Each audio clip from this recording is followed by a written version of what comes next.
mun same ku lafiya. To gaban da yadda ya faɗa sunana Mansura Isa. Tun daga Kano muke nan yau kwanan mu 3 a garin nan yau. Muna ta ƙoƙarin yadda za mu kawo wa mutanenmu da za su amfana da shi. Wannan matar Mrs. Mercy tun daga Lagos ta zo arewa yau ta kusan wata 2 kenan mun je Sokoto mun je Kano mun je Jos.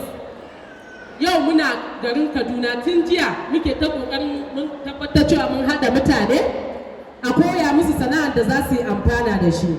Kuma alhamdulillahi mun ji daɗin zuwa kuma mun ji daɗin fitowar ku. So tari yawancin matanmu zan yi magana don su ne yawanci ba sa fita. Mazajenmu suna fita kasuwa suna sana'a kala-kala. Amma matanmu sukan so su yi sana'ar da za su yi a cikin gida ba tare da sun fita sun leƙa waje ba. Abu na farko da nake son ku sani in kuna son ku fara sana'a, yau kun zo nan wajen, ki duba wacce take hannun dama ki ko wacce take hannun hagun ki, kin taba ganin ta? Ba ki taba ganin ta ba to ki an shi lambar wayar ta. Shine a sana'a ake kira networking. In kuna ji ana cewa networking, ki duba wacce take kusa da ke yanzu, ki ce malama ki bani lambar wayar ki. Ba ki san ranar da lambar na zai miki amfani ba. Ina muku magana ban ga kuna an san lambar waya ba. Kuma banda haka muna group daban-daban na Facebook da muke amfani da shi. Group ɗin da muke da shi na Facebook da muke amfani da shi dinnan muna siyan data, muna siyan waya mai tsada muna amfani da shi. Menene amfani Facebook? Menene amfani WhatsApp? Muna WhatsApp muna ba san amfani shi ba ko? To yau zan gaya muku amfanin shi. Ni dina da kuke gani. Kowa da ya san mijina Sani Danja ne. Kuma mutane da yawa sun san cewa ba wai zan fita da wai ina neman kuɗi da ina son ciyar da kaina ko wani abu ba. Amma rayuwa ba abin da bai iya faruwa. Yau kai da gobe ba kai bane ba. A matsayin mu ma musulmai mun yarda da wannan ko ba mu yarda ba. Yawwa. Akwai lokacin da mijina ya karye. Da ya karye a hannu da kafa bai iya tashi ya je yayi wani abu. Ni ce matar gida da na tashi tsaye da na dinga gwagwarmaya nema abin da za mu ci. Ba don komai ba dan shi wanda yake ba mu din ba shi da hali. To yau mata ina son nuna muku wata za ta ce mijina ya mutu ya bani da 'ya'ya. Mutumin an kore shi daga wajen aiki ba shi da sana'an yi. Don Allah don annabi ina roƙonku ku mai da hankali ga abin da za ku koya.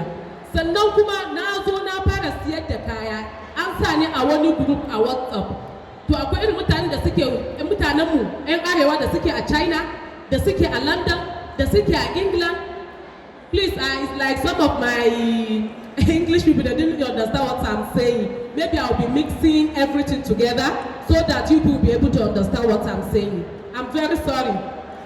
So, sai na shiga group din, da na shiga sai wata tana aikowa da takalma da atamfofi. Tana aiko da takalma da atamfofi sai ta ce mana ana sarwa naira 5,000 a kasuwa amma za ta bar mana 3,500 muna so. Yadda na fara business ina ba ni da ko sisi ba tare da na ɗora 1 naira ɗaya kuɗi na ɗora kan wannan sana'an ba. Na ce mata to ina so sai ta aiko min da kaya. A dan group ɗin na WhatsApp ɗin da nake ciki sai ta aiko da kaya. In ta aiko da kaya ni ma sai in posta shi a page na. Ina postawa a page na suke ga mutane suna magana cewa kai wannan kaya mun gani muna so. Nan ake sayarwa sai in ce naira 5,000. Wani sai in ce 4,000. Mai 5,000 sai ce da ana ki mana rage 3,500 a zan ce a ni ma a 3,500 aka bani kawo 4,500. Da ana riban na ci riba 1,000. To yadda nake muku zancen nan yau shago na guda 4 nake da shi a Kano yau. Na fara sana'a nan ba tare da na dora naira kwabo na ba. Amma yau ina da shago guda 4 da nake sana'a, da nake sada lesussuka, ina sada atamfofi, ina da shago ranta service da sauransu. Kuma a dalilin yadda na fara wannan sana'a. Akwai yawanci matanmu da za ku ga sun iya su sabulun wanka, sabulun wanki da sauransu. A wasu su dinga tunanin ya za su yi. Da ki ɗora wa ƴarki talla a ka. Wanda ki ce mata ta yi salamu alaikum gidan makota. Ta gaya musu cewa da Allah in kuna son sabulun wanka da na wanki muna sayarwa. Mazajen mu ku yi hakuri mazan da suke a wajen nan. Kuna ba mu kuɗi mu yi cefane. Wani lokacin mijinki zai baki 5,000 ki yi cefane 4,000 ki boye 1,000. Zai miki amfani wata rana. Kuma wata rana sai ya dawo yana alfahari da ke. Kamar yadda na faɗa mu a matsayin mu na musulmai dole ne mu yadda da samu da babu. Akwai lokacin da shi wanda yake bayarwa din zai dawo bai zai iya ba. Wallahi ke zaki tashi ki.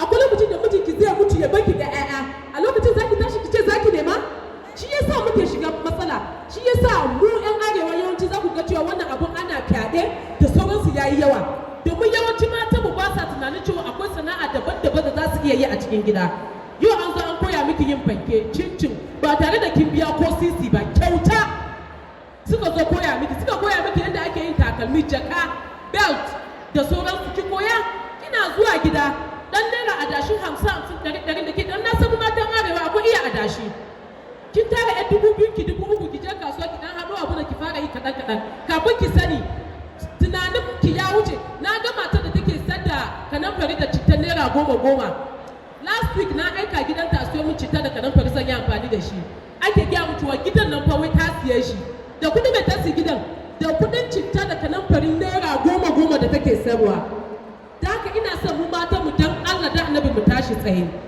please no matter how little what we are getting we should be minimizing our savings we should make sure that we are putting money in our savings accounts so that we won't be using that money anyhow and at the end of the day we can use this money to reinvest in other things if you are selling crayfish in the market when you are saving by the next year by 2020 that's January you go and by then you go and check your savings how much you have 10,000 naira you have 5,000 you can use that money to start another business inside what you are doing all this WhatsApp group we are doing we have a lot of market women inside WhatsApp group that they will join you no be say just enter in that WhatsApp group and do amebo don't do amebo look at the people that do marketing inside WhatsApp group that they will be sending clothes shoes that they are selling talk to them do partnership with them that you will be posting if somebody wants and send you money you will send that money to them